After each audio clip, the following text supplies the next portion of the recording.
Shalom Sobat Muda yang terkasih dalam nama Tuhan Yesus Kristus. Pada saat ini saya mau mengajak kita semua untuk sama-sama merenungkan firman Tuhan. Kita mau sama-sama belajar tentang Kristus sebagai teladan. Kita buka Alkitab kita dari 1 Petrus 2 ayat 21 sampai ayat yang ke-25. 1 Petrus 2 ayat yang ke-21 sampai ayat yang ke-25, demikianlah firman Tuhan. Sebab untuk itulah kamu dipanggil, karena Kristus pun telah menderita untuk kamu dan telah meninggalkan teladan bagimu, supaya kamu mengikuti jejaknya. Ia tidak berbuat dosa dan tipu tidak ada dalam mulutnya. Ketika ia dicaci maki, ia tidak membalas dengan mencaci maki. Ketika ia menderita, ia tidak mengancam, tetapi ia menyerahkannya kepada Dia yang menghakimi dengan adil. Ia sendiri telah memikul dosa kita di dalam tubuhnya di kayu salib, supaya kita yang telah mati terhadap dosa, hidup untuk kebenaran. Oleh bilur-bilurnya kamu telah sembuh. Sebab dahulu kamu sesat seperti domba, tetapi sekarang kamu telah kembali kepada gembala dan pemelihara jiwamu. Sobat muda yang terkasih dalam nama Tuhan Yesus, pastilah kita semua pernah mengalami masalah atau penderitaan. Mungkin saat ini ada di antara kita yang sedang mengalaminya. Saat penderitaan, masalah, atau kesukaran datang, ada orang yang menghadapinya secara benar. Namun, ada pula yang malah lari dari masalah. Saat ini kita sama-sama belajar bagaimana kita meresponi penderitaan itu. Yang pertama, kita harus lihat penderitaan Yesus. Tuhan Yesus menderita karena kebenaran.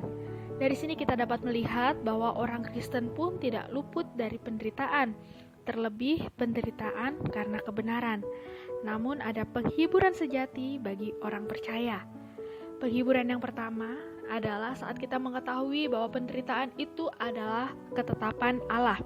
Di ayat yang ke-21a di situ dikatakan, sebab untuk itulah kamu dipanggil.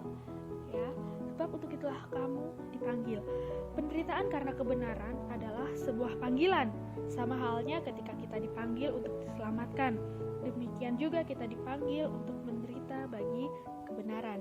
Dan hiburan yang kedua adalah saat kita mengetahui bahwa we are not alone. Ya, kita tidak sendirian. Di ayat yang ke-21b di situ dikatakan, karena Kristus pun telah menderita untuk kamu. Kristus pun telah menderita untuk saya dan saudara. Ya, kita tidak sendirian, bahkan kita bukan yang pertama mengalaminya. Penebus kita sudah pernah melewatinya. Dan yang ketiga adalah kita mengetahui bahwa Kristus memberi teladan bagi kita. Di kalimat terakhir di ayat ke-21 di situ dikatakan bahwa dan telah meninggalkan teladan bagimu supaya kamu mengikuti jejaknya. Kata teladan di sini menggunakan kata hipogramos.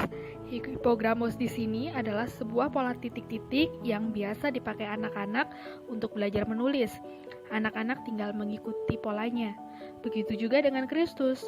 Kristus sudah menjalani dan meninggalkan jejak yang jelas, dan tugas kita hanyalah mengikuti jejak itu dengan setia. Setia mengikuti pola hidup Kristus. Lalu pola hidup seperti apa yang harus kita teladani saat menghadapi penderitaan? Ya, pola hidup Kristus yang pertama yang dapat kita teladani saat menghadapi penderitaan, yang pertama itu adalah menang atas penderitaan. Menderita namun tetap tidak berbuat dosa. Apa yang Tuhan Yesus lakukan sehingga ia menang atas penderitaan? Ia menderita tetapi tidak melakukan dosa. Di ayat yang ke-22, ia tidak berbuat dosa dan tipu tidak ada dalam mulutnya. Mudah bagi seseorang untuk berbohong demi menghindari penderitaan. Misalnya, kita hidup sebagai minoritas di sekolah atau di rumah. Karena takut diejek, kita tidak mau mengakui kalau kita ini Kristen. Namun saat ini kita belajar, saat kita mengalami penderitaan, janganlah kita berbuat dosa. Janganlah tipu daya keluar dari mulut kita. Dan itu yang pertama. Dan yang kemudian yang kedua adalah sabar. Ya, hidup Kristus yang harus kita teladani adalah kesabarannya. Di ayat yang ke-23 di situ dikatakan, ketika ia dicaci maki, ia tidak membalas dengan mencaci maki. Ketika ia menderita, ia tidak mengancam, tetapi ia menyerahkannya kepada Dia yang menghakimi dengan adil.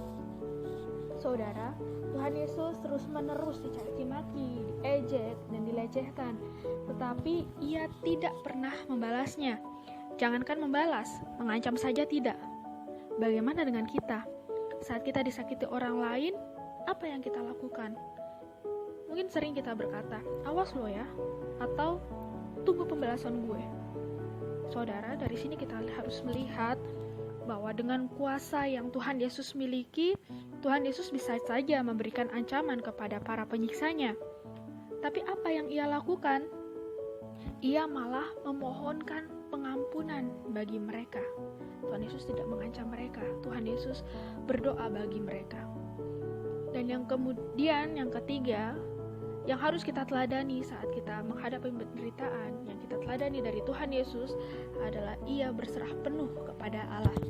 Di ayat yang ke-23, di kalimat yang terakhir dikatakan, tetapi Ia menyerahkannya kepada Dia yang menghakimi dengan adil.